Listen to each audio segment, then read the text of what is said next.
Erection problems and weight loss. Those two things go together. Because in order to get better erections, you have to be at a certain physical condition. And we're going to talk about that because a lot of guys have weight issues. And of course, that goes over into having erection problems. So I got a question for you. This is a very important question, and think this one all the way through. When you lose weight, where does it go?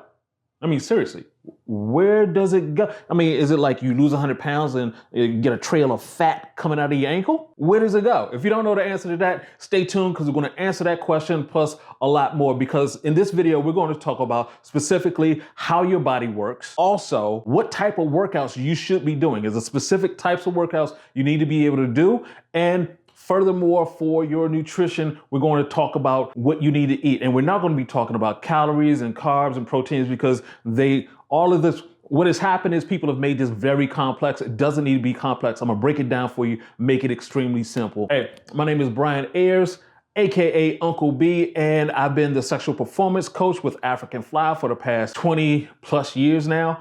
And so I've learned a lot over this time, and after talking with hundreds of couples and guys and just listening to what's going on, one of the first questions we have to ask is your weight. Because if your weight isn't working for you, it's not going to work for your erections. And a lot of guys have problems losing weight. So we're going to talk about some of the simple ways to get this taken care of.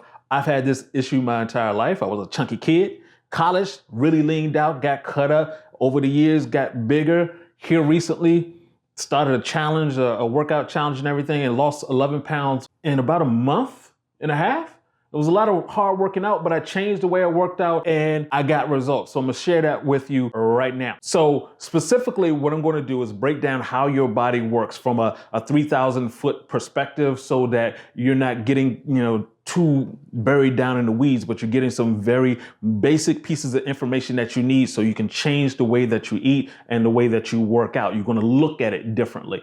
Also, in terms of what you eat, we're going to talk about specifically just making it very simple. You don't have to go into carbs and macros and all this. There's either good food or there's bad food. And there's some things in between. And we're going to discuss the differences between the two and the upward and downward cycle of health. And so this will all tie in. And also in terms of your workouts, we're going to talk about some things that you may have been doing for years, that I've been doing for years in terms of trying to get back into shape and then realizing, oh, your body has changed, you have changed, so this is now different.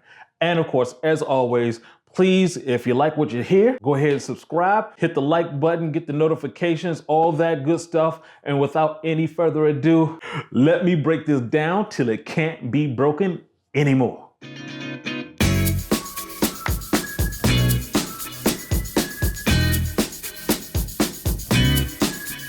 Okay, how your body works. Like I said, we're going to take the 3,000 foot view of this. So just imagine if we were aliens or, we're just looking at things from a distance, a 3,000 foot view. A human would just be a form of energy. It's an energy unit roaming around on the planet Earth doing what energy units do, which is consume other energy units. So the three things that humans consume are plants, animals, and processed food. Those are the three main things, water included, obviously, but plants, animals, processed food. Of those three, the things that you need to understand about food, let me say this first. The thing you need to understand about food, first and foremost, it is both positive and negative. And the reason for that is because your fat stores it like that. This fat stores it as energy, but it also stores the poisons in your body in the fat. So when you're burning off fat, well, let me not get too far, but just understand that concept. So when you're talking about vegetation, well, for vegetation, that's the most positive. There's very little poison in vegetation. Also, it has a lot of fiber, and that is very important to what you need to do in terms of getting your erections back. Processed food. Some of it has fiber, most of it does not. Processed food is not good for you. Their level of negative positive is a lot more negative. It has some positivity to it. And this positivity in all of this because you can eat, obviously, animals, you can eat negative things and you can still live, but you're not going to thrive. In order to have erections, you need to be thriving. So processed foods, mainly negative, but some positive to it. Animals, all negative, all negative. I know they say, oh, the protein, things like that. Did a video like this last week. Look for their videos on what to eat in terms of your erections and actually what not to eat in terms of your erections. But animals are very negative. And the reason why I say that is because they don't contain any fiber. When they get into your body, it stays in your body. It gets clogged up. It clogs up your arteries, the plaque and all that stuff. And obviously that affects your erections because if blood flow can't get into your penis correctly, then everything else is off the board. So those are the things to remember, is that this energy is positive and negative. When we're talking about that positive and negative, we mean energy and poison. So here's an answer to that question I posed earlier. How do you lose weight?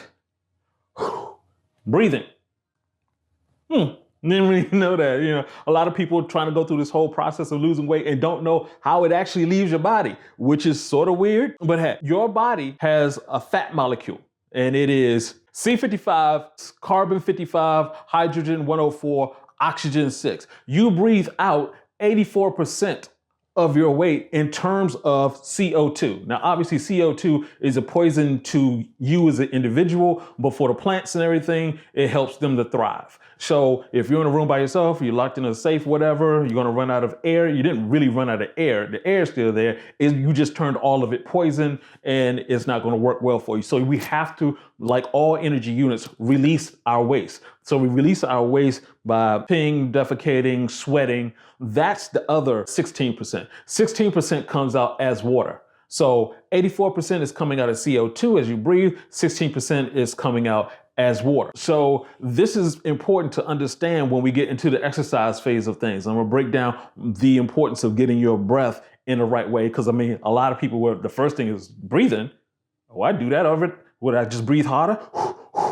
I could lose weight. No, stop it. You know you can't do that. You tried that last week. Anyway. So actually, I want you to comment if this is new to you. This information about breathing is the way you lose weight. 84% of your weight is lost through breathing. Comment if that is new information to you, because it was new to me when I heard it. And I was like, wow, once again, a piece of information that comes on. Why didn't we know this before? Research came from Ruben Meerman. I'm going to leave his TED Talk link down in the description and you can go check it out. It's very informative. All right, let's talk about eating. Now, when it comes to eating, like I mentioned before, there's an upward cycle and there's a downward cycle. Let's make this very simple. The more vegetation you're eating, that's putting you on the upward cycle. The more meat that you eat, it's on a downward cycle. You can't get away from this. So the most important thing about this process is that fiber that goes through. So if you've been eating a lot of meat throughout your life, or even just some, our level of a lot is not normal. Our level of normal is not normal. Ask your grandparents, great-grandparents, they probably, if they had 2 pieces of meat a month, something was going very well. Now 2 pieces of meat a day is normal. But the issue is when it comes to your erections, is that in order to get all the plaque that is built up in your arteries over time from eating all this meat, the only way to get it out is by fiber. Fiber helps clean the whole process out. Also, it cleans out your digestive system. It helps build the cellular walls inside your digestive system so that you can function properly and you can get your erections back. That's the number one thing to understand. So just go ahead and put more of it into your diet, more vegetation, more salads, more. We know this. Just here's a reason to do it, because it will help you get your erections back. Processed foods, nah, not so much. I mean, it's called processed for a reason. They tell you to stay away from processed food. Always remember, meat is the most processed food ever. I mean, the process of killing meat is a process in and of itself. So stay away from those things. Get on the upward cycle. A workout for your erection. The thing you need to understand, first of all, what not to do, cut out steady state cardio. That's basically getting on a treadmill and running for an hour, getting on an elliptical, running for an hour, doing the same repetitive motion for an hour, expecting great results is not going to work out well for you for a number of reasons. Initially, you're going to see some results, but just think this all the way through. A person that runs a sprint, very short period of time, high intensity, you see their body, it tends to be cut up. A person who's just running a long distance continually, their body is doesn't hold weight. It's conforming to running for long distances. And one of the issues with that is that you're burning through your testosterone. Doing high levels of steady state cardio doesn't help with testosterone. It actually weakens testosterone. So the type of exercise to do is called HIIT, high intensity interval training.